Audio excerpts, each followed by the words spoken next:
Piano Mazzini con il racconto Sopra l'amore. Inesorabile, il sole di agosto picchiava sulle colline. L'aria era immobile e rovente. Un vecchio contadino saliva dai laghi del vigneto ansimando, la camicia appiccicata alla pelle. Ogni tanto si fermava, toglieva il cappello e con il fazzoletto si asciugava solo il sudore che scendeva coprioso dalla fronte e si fermava sulle volte sopracciglia bianche.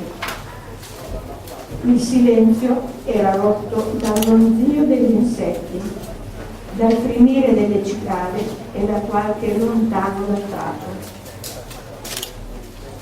L'ansia mi faceva toccare spesso la tasca dove c'era la pistola. Doveva sentire che c'era, che era sempre lì, che non l'aveva persa salendo. Quella gli avrebbe permesso di realizzare il suo piano e di trovare la perduta credibilità. Arrivò al casotto degli attrezzi agricoli e sua figlia era già là ad attenderlo.